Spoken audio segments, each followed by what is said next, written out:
They blocked the old man from the funeral until a four-star general broke protocol. The morning mist clung to Arlington National Cemetery like the ghosts of fallen soldiers, reluctant to let go of sacred ground. Thomas Hendricks stood at the wrought iron gates, his weathered hands gripping a manila envelope that had seen better decades.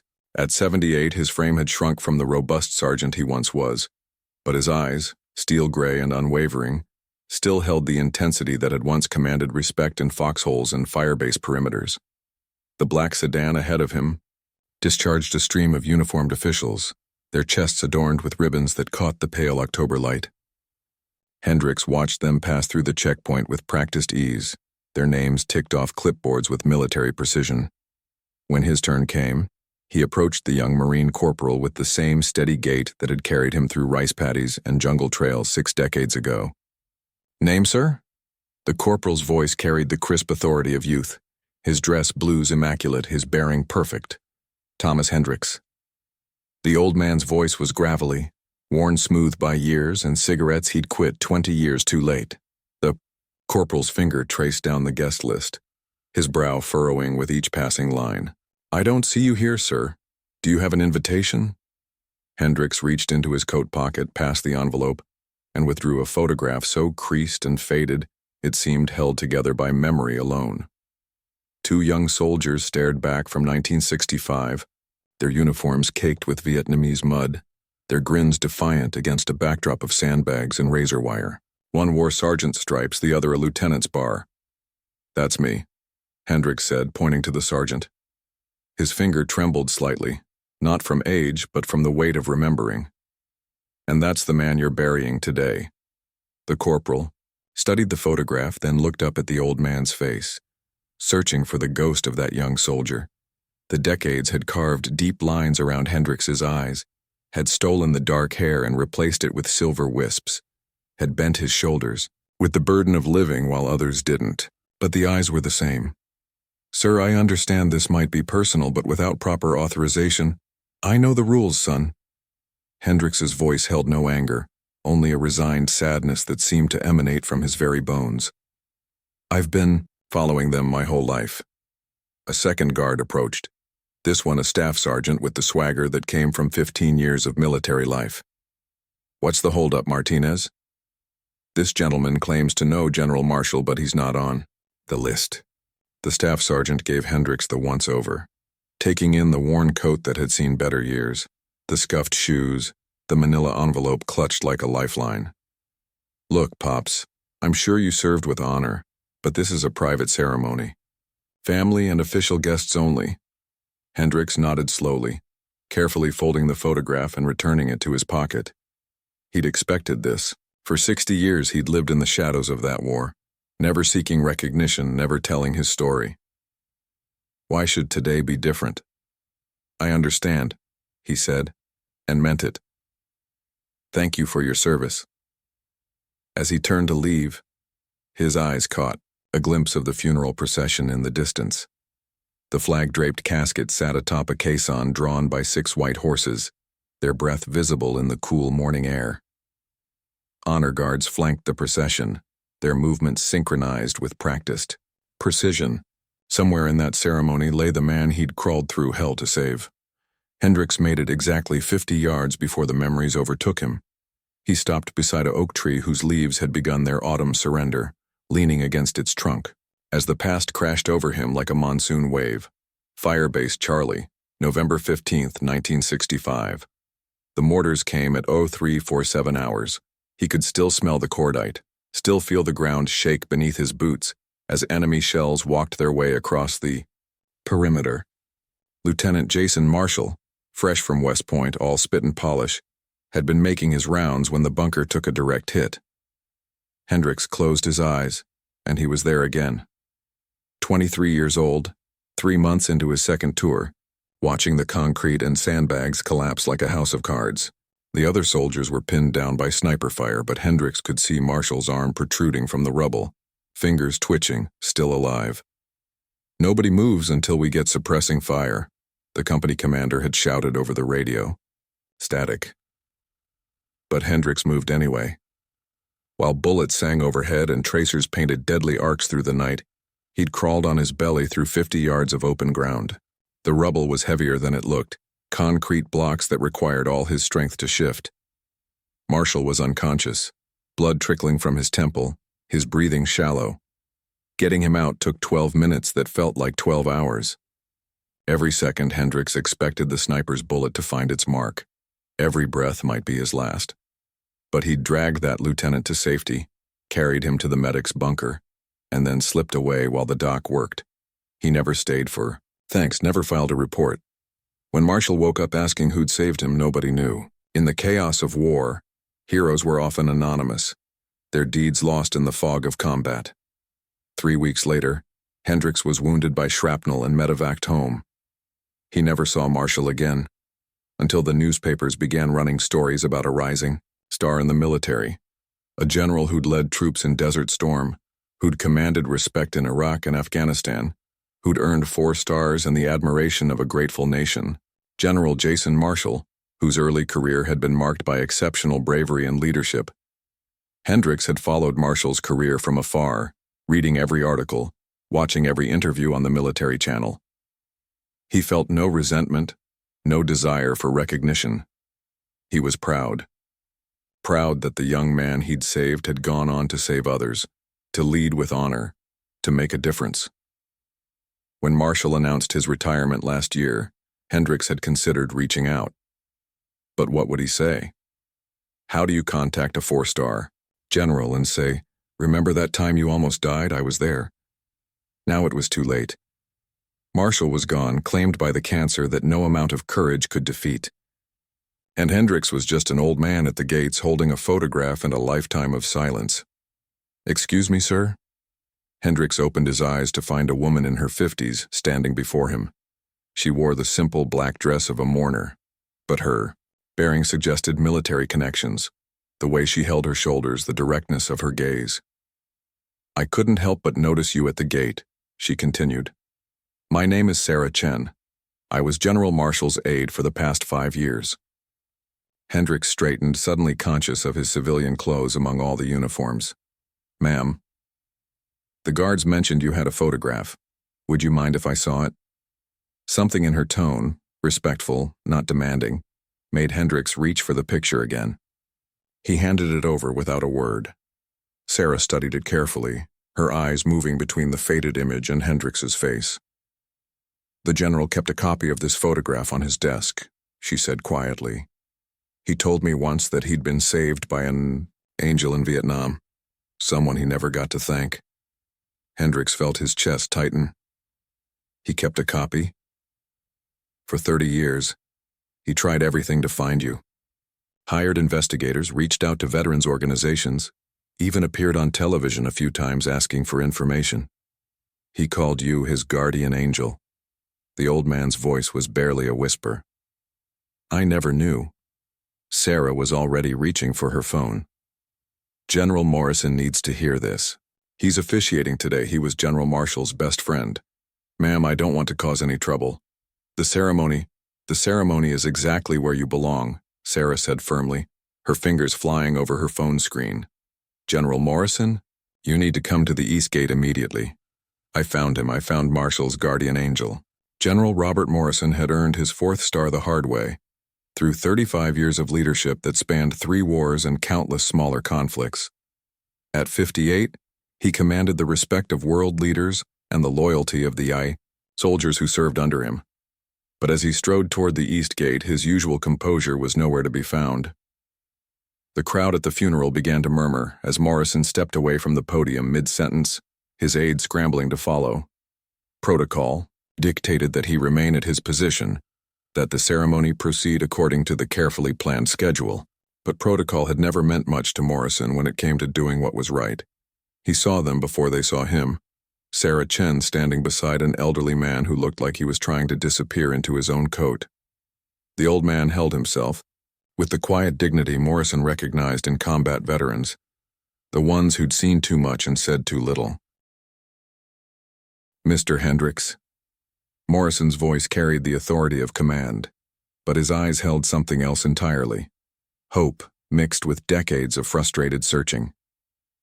Hendricks looked up, taking in the general's broad shoulders, the chest full of decorations, the 4 stars that marked him as one of the military's elite. "Sir, Jason Marshall was my best friend for 40 years, Morrison said, stopping directly in front of Hendricks. He never stopped looking for you. Never stopped hoping he'd get the chance to say thank you." The old man's hands trembled as he clutched the manila envelope. "I didn't do anything special. Any soldier would have." "No." Morrison cut him off, his voice sharp with emotion. "Any soldier wouldn't have.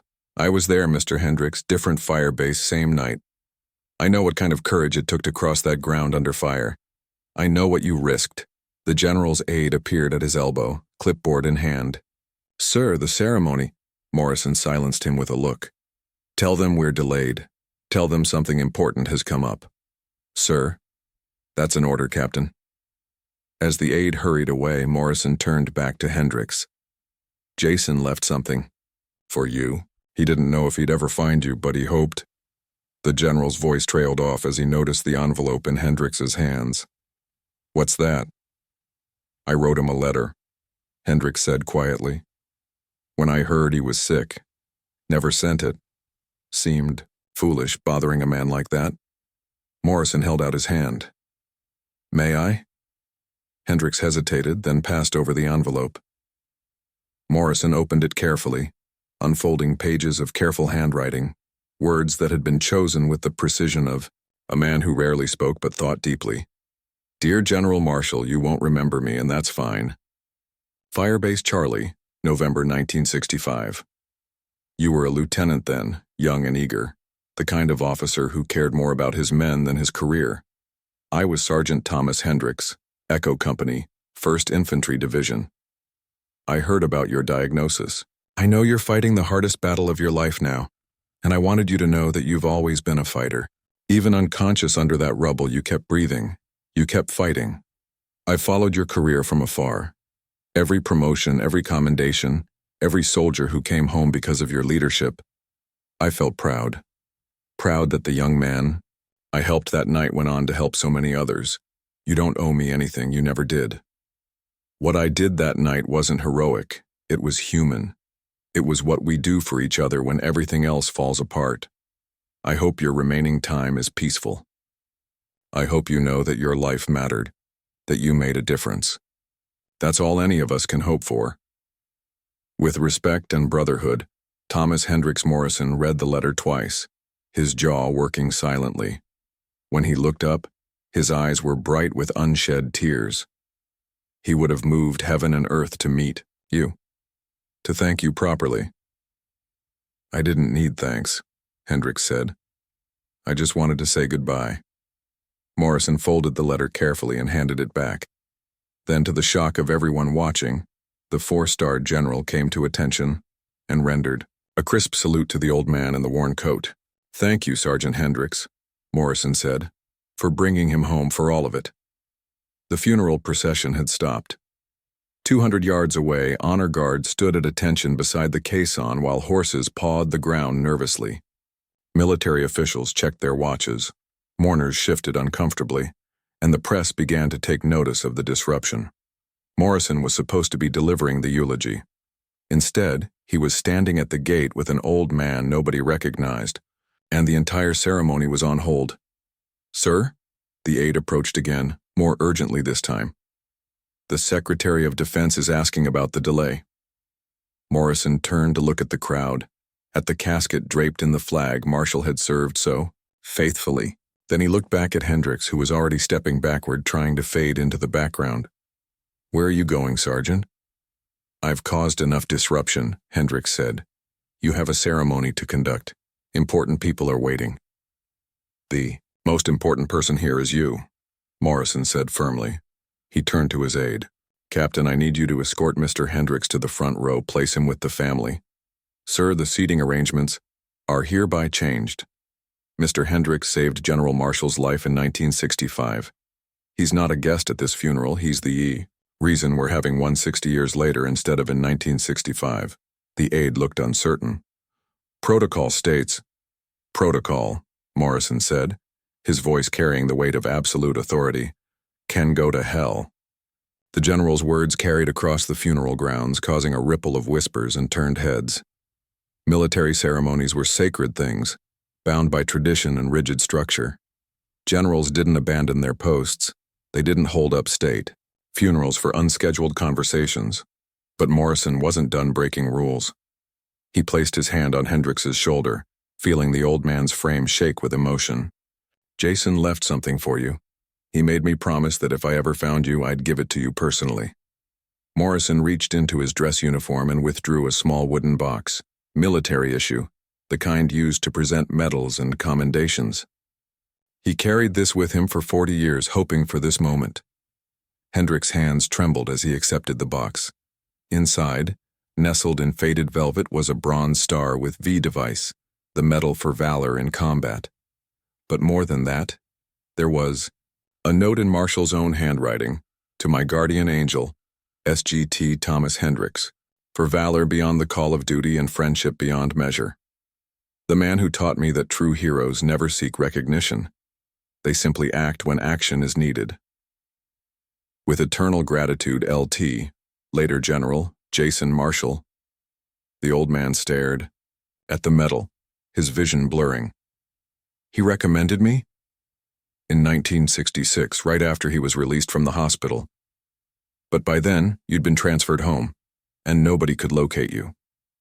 The Army filed it as an incomplete recommendation. Jason never forgot. He resubmitted the paperwork every year for 40 years. Morrison's voice carried across the quiet cemetery. "This medal was approved last month. Jason lived just long enough to sign the final authorization." Hendrix closed the box, his shoulders shaking. 60 years of carrying that night alone, of wondering if it mattered, of never seeking recognition. And all along, Marshall had been fighting to give him the honor he deserved. "Come on, Sergeant," Morrison said. "Let's go bury our friend." The walk from the gate to the graveside felt like a march through history. Morrison and Hendrix moved together, the 4-star general and the forgotten sergeant, their footsteps echoing on the cemetery's paved paths. Behind them followed Sarah Chen, her phone buzzing constantly with questions from reporters and officials demanding to know what was happening. The crowd parted as they approached. Generals and politicians, foreign dignitaries and family members, all stepped aside for the unlikely pair. Some recognized Morrison, of course, but their eyes were drawn to the old man beside him, the civilian who'd somehow commanded the attention of one of the military's highest-ranking officers. "Who is that?" someone whispered. "Why did Morrison stop the ceremony? Is that Marshall's family?" The questions rippled through the crowd, but Morrison ignored them all. He was focused on the old man beside him, on the way Hendrix's eyes never left the flag-draped casket, on the quiet dignity with which he approached his final goodbye. They reached the front row, where Marshall's widow sat with her children and grandchildren. Margaret Marshall was a strong woman, the kind who'd survived 35 years as a military wife, who'd waded through deployments and worried through wars. But today, dressed in black, she looked fragile. Morrison leaned down to whisper in her ear. Her eyes widened, then filled with tears as she looked up at Hendrix. She rose from her chair and walked directly to him. "Mr. Hendrix," she said, her voice steady despite her tears. "Jason talked about you every day, every single day." She embraced him then, this stranger who wasn't a stranger, this man who'd given her 49 years of marriage she wouldn't have had otherwise. "Thank you," she whispered. "Thank you for bringing him home." The honor guard stood at attention as Morrison finally took his place at the podium. But instead of beginning the scheduled eulogy, he looked out over the crowd and spoke from his heart. "Ladies and gentlemen, we gather today to honor General Jason Marshall, soldier, leader, friend. But before we celebrate his life, I want you to meet the man who made that life possible." Morrison gestured to Hendrix, who sat uncomfortably in the front row, clearly wishing he could disappear. "Sergeant Thomas Hendrix, United States Army 1st Infantry Division. On November 15, 1965, Sergeant Hendrix crawled through enemy fire to save a young lieutenant trapped under rubble. He risked everything for a man he barely knew, then disappeared back into the war without seeking recognition or reward. The crowd was completely silent now, hanging on every word. That young lieutenant was Jason Marshall. The general we honor today lived to serve his country for 50 more years because of the courage of one sergeant who believed that leaving no man behind wasn't just a motto, it was a sacred trust. Morrison paused, his voice thick with emotion. Sergeant Hendricks has carried the memory of that night for 60 years. General Marshall carried it too, along with a hope that he'd someday be able to say thank you. Today we say it for him. The general looked directly at Hendricks. Thank you, Sergeant, for your service, your sacrifice, and your friendship. You represent the very best of what it means to be a soldier. What happened next was unprecedented in military funeral history. Morrison, still at the podium, came to attention and saluted. Behind him, the honor guard followed suit. Then, row by row, the entire crowd rose to their feet. Generals and privates, politicians and civilians, family members and strangers, all standing, all saluting a worn-out old man who'd never asked for recognition. Hendricks sat frozen, overwhelmed by the moment. He'd spent a lifetime believing his actions that night were simply what any decent person would do. Now, surrounded by the nation's military elite, he began to understand what his courage had truly meant. The rest of the ceremony passed in a blur of tradition and honor. Morrison delivered a eulogy that painted Marshall as the leader he'd been, principled, brave, dedicated to his soldiers above all else. The military choir sang Battle Hymn of the Republic, while honor guards stood vigil. The three-volley salute echoed across Arlington's hallowed ground, but for Hendricks, the most meaningful moment came when the honor guard began folding the flag. He'd witnessed this ritual countless times at other funerals, had always been moved by its precision and dignity. But today was different. Today he wasn't just watching, he was part of it. The flag passed from hand to hand with practiced precision, each fold deliberate and reverent. When it was complete, the honor guard captain approached the front row. Traditionally, the flag would go to the spouse or closest relative, but Margaret Marshall stood and nodded toward Hendricks. The captain, a young man who'd clearly been briefed on the situation, presented the flag to Hendricks with the time-honored words, "On behalf of the President of the United States, the United States Army, and a grateful nation, please accept this flag as a symbol of our appreciation for your loved one's honorable and faithful service." Hendricks accepted the flag with trembling hands, the weight of it, both physical and emotional, settling into his lap. Around him, cameras clicked and phones recorded, capturing a moment that would be replayed on news broadcasts and shared across social media. But he was oblivious to all of it, focused only on the folded flag and the friend beneath it. As the ceremony concluded and the crowd began to disperse, Hendricks remained seated. Morrison approached and sat beside him, two soldiers from different eras sharing a moment of quiet reflection. "He would have been proud," Morrison said. "He was a good officer," Hendricks replied. "You could tell even then, the way he cared about his men, the way he always put others first. He learned that from you." Hendricks shook his head. "He already had it in him. I just gave him the chance to use it." They sat in comfortable silence for a long moment, watching as groundskeepers began the careful work of settling the grave. Finally, Morrison spoke again. "What will you do now?" Hendricks considered the question. For 60 years he'd carried the secret of that night, the weight of wondering if it mattered. Now he knew it had mattered more than he could have imagined. "Go home, I suppose. This was always just about saying goodbye. The Army owes you more than that. There's a Bronze Star ceremony to arrange, back pay for the promotion you should have received, veterans benefits." "I don't need any of that," Hendricks said quietly. "I have what I came for." He looked down at the flag in his lap, then up at the headstone that would soon mark Marshall's final resting place. "I have the chance to say goodbye to a friend." 3 hours later, Arlington had returned to its usual, quiet dignity. The dignitaries had departed in their black cars, the press had filed their stories, and the groundskeepers had restored the cemetery to its peaceful state. But Hendricks remained, sitting on a bench near Marshall's grave, the folded flag beside him and the Bronze Star box in his weathered hands. He'd opened the letter from Marshall again, reading it by the afternoon sunlight that filtered through the autumn leaves. The words spoke of gratitude and friendship, of a debt that could never be repaid but would never be forgotten.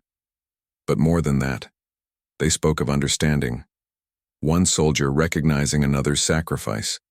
One human being acknowledging another's courage.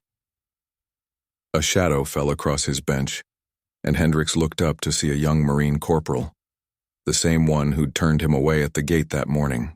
The young man's face was red with embarrassment, his posture stiff with military bearing.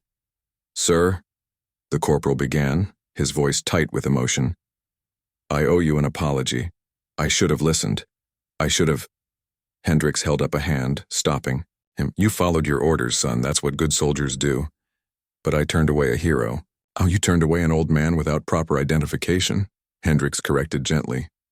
"You did your job. That's all any of us can do." The corporal's eyes were bright with unshed tears.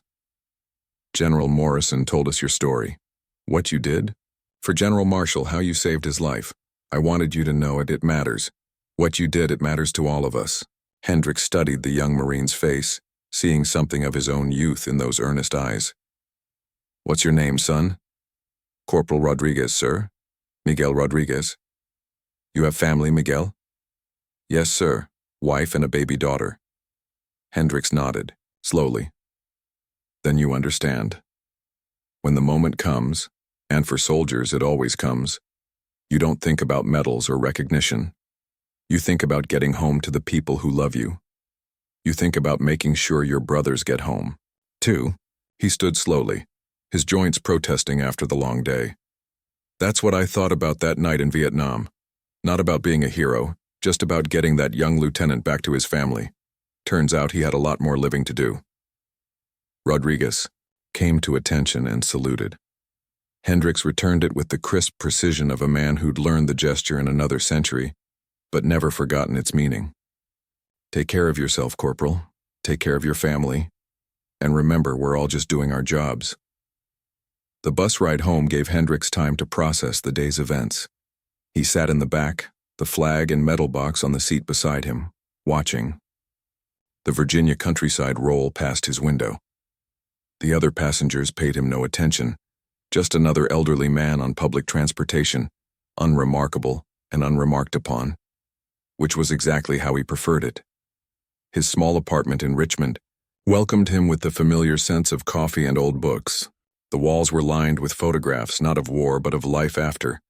His wedding to Ruth, her funeral 30 years later, his son's graduation from college, his daughter's wedding, grandchildren he'd watched grow up, great-grandchildren he was still getting to know. He placed Marshall's flag on the mantelpiece next to the photograph of Ruth in her wedding dress. The bronze star went beside it, the citation unread but deeply felt. On the coffee table, he spread out the articles he'd collected over the years, newspaper clippings about Marshall's career, magazine profiles, the occasional interview. Now they told a different story, not just of a distinguished general's rise through the ranks, but of a friendship that had endured across 6 decades without either party knowing it existed. Hendricks made himself a cup of coffee and settled into his reading chair.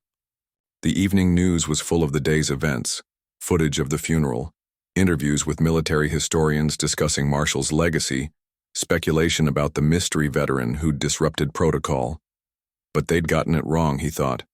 He hadn't disrupted anything. He'd completed something that had been started 60 years ago in a foxhole far from home. His phone rang, his daughter, checking in as she did every evening. "Dad? I saw the news. Was that really you at the funeral?" Hendricks smiled. "It was me." "Why didn't you tell us? About the general, about what you did in the war?" "Nothing to tell," he said automatically, then stopped himself. Maybe there was something to tell after all. Not for glory or recognition, but for understanding. For helping his family know that courage wasn't about seeking credit. It was about doing what needed to be done. "Would you like me to come over?" his daughter asked. "We could talk about it." Hendricks looked at the flag on his mantelpiece, at the medal that represented not just his actions but Marshall's gratitude. "I'd like that," he said. "I think I've got some stories to tell." 6 months later, Hendricks stood before a classroom of young Marines at Quantico, the bronze star pinned to his civilian jacket, the folded flag displayed on a table beside him. The invitation had come from General Morrison himself. Would Sergeant Hendricks be willing to share his story with the next generation of military leaders? He'd been reluctant at first. Speaking to crowds had never been his strength, and he still believed that what he'd done in Vietnam was simply what any decent person would do. But Morrison had convinced him that his story was about more than one night in a foxhole. It was about the bonds that connect soldiers across time and distance, about the responsibility they bore for each other's welfare. Leadership, Hendricks told the young faces before him, isn't about rank or recognition. It's about responsibility. Responsibility to your mission, to your country, and most importantly, to the person standing next to you. A hand went up in the back. Sergeant Hendricks, why didn't you ever try to contact General Marshall? Why keep it a secret for so long? Hendricks considered the question carefully. Because it wasn't about me, he said finally. What happened that night, what it led to, Lieutenant Marshall's career, the soldiers he led, the lives he saved, that was never about Thomas Hendricks getting credit. It was about doing what soldiers do for each other. Another question. Do you regret waiting so long, missing the chance to reconnect? No, Hendricks said, surprising himself with the certainty of his answer. We were connected the whole time. Every promotion he earned, every soldier he brought home, every family that didn't have to grieve. That was our connection. That was our friendship. He looked out at the sea of young faces, each one representing unlimited potential, unlimited opportunity to serve with honor.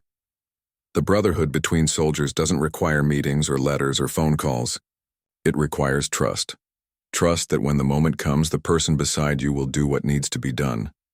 General Marshall and I trusted each other for 60 years without saying a word. After the presentation, a young lieutenant approached him, a IDR woman barely older than his granddaughter, her uniform crisp, her bearing confident. Sergeant Hendricks, I wanted to thank you. Not just for your service, but for showing us what quiet heroism looks like. Ma'am, in a world where everyone wants recognition, where social media turns every good deed into a performance, you showed us that some things are more important than credit. You showed us that real heroes don't need applause. Hendricks smiled, thinking of Marshall, of the young lieutenant who'd become a general, of the friendship that had endured across decades of silence. We don't do it for applause, Lieutenant. We do it for each other. As he walked back to his car, Hendricks felt a weight lifting from his shoulders. Not the weight of the secret he'd carried for so long, but the weight of wondering if his actions had mattered. Today, looking into those young faces, seeing the understanding in their eyes, he knew with certainty that every step through that muddy firebase, every moment of risk, every year of silence had been worth it, because the mission continued. The responsibility passed from one generation to the next. And somewhere in foxholes and forward operating bases yet to be built, young soldiers would face their own moments of choice. They would remember that courage isn't about seeking recognition.